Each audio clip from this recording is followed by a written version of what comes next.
ආයුබෝවන් විජේ ටීවී නාලිකාවට ඔබ සාදරයෙන් පිළිගන්නවා.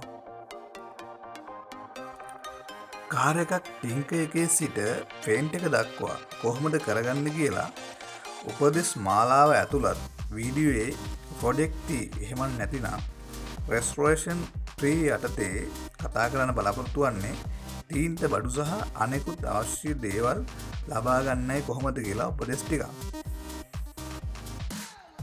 ඉතින් වෙනද වගේම වීඩියෝ එකට යන්න කලින් පුංචි මතක් කිරීමක් කරන්න තිබෙනවා. තවත් මෙවැනි වූ වීඩියෝ නැරඹීමට කැමති නම් විජේ ටීවී YouTube නාලිකාව subscribe කර දකුණු පැත්තේ bell icon එක ඕල් ප්‍රෙස් කරලා යන්නත් අමතක කරන්න එපා. මුලින්ම අපි බලමු පේන්ට් සඳහා අවශ්‍ය බඩු ටික මිලදී ගන්නේ කියලා. මෙම කාරණාව ගැන කතා කිරීමේදී නම් ඔබ ටිකක් දෙපාරක් විතර හිතයි. අපිට ගන්න අවශ්‍ය බඩු ලයිස්තු අරගෙන පේන්ට් ෂොප් 3කට විතර ගිහිල්ලා මේවායි ගණන් සංසන්දනය කරගන්න ඕනේ.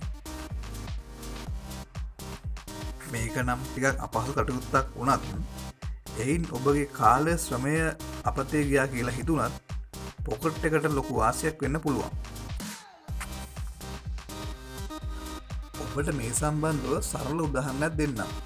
මේ පින්තූරයේ සඳහන් කැට්ලොයි පේස්ට් එක මුලින්ම මම ගත්තේ වට්ටම් සහිත මුදට 3620කට. වැඩේ කරගෙන යද්දී ටින් එකක් මදි වන බව කාර්මික ශිල්පියා කියු නිසා මට තවත් මිලදී ගන්න සිදු වුණා. ඒ ඊට මාස 3කට පසු. එහි මිල වූයේ 9500ක්. පේන්ට් බඩු නොගත් නිසා මට ඒ කැට්ලොයි එකේ ලැබුණු වට්ටම වූයේ රුපියල් 500ක් පමණයි.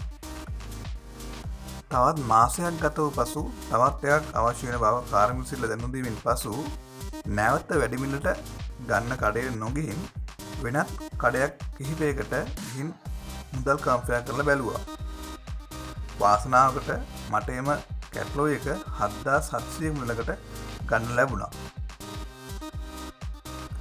කාර්මික ශිල්පියන් කොතරම් දක්ෂ වුණත් ඔබගේ වාහනේ තිබෙන අඩුපාඩු තරමට ඒ එස්ටිමේට් වෙනස් වෙන්න පුළුවන්. අනිත් කාරණා වනුයේ මිල ගණන් සසඳා බලා එම ස්ථානයකින් සියලු බඩු ටික ගන්න.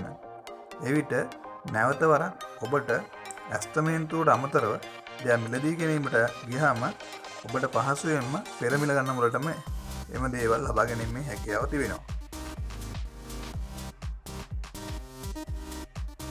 තුන්වන කාරණා වනුයේ මෙම භාණ්ඩවල ගුණාත්මක භාවය. එහෙම නැතිනම් කල් පැවැත්ම, නිස්පාත් දිනය, කාලයකුත් වීමේ දිනය ගැන ඔබට හොඳ අවබෝධයක් තිබිය යුතුයි. සෑම විටම ඔබට අවබෝධයක් නැතිනම් එහා ආසිත වැඩ කරන හෝ සෝෂල් මීඩියාස් වල තිබෙන ගෲප්ස් වලට එකතු වෙලා මේ ගැටලු සම්බන්ධව එම ගැනකින් විස්තර ලබා ගැනීමට අමතක කරන්න එපා.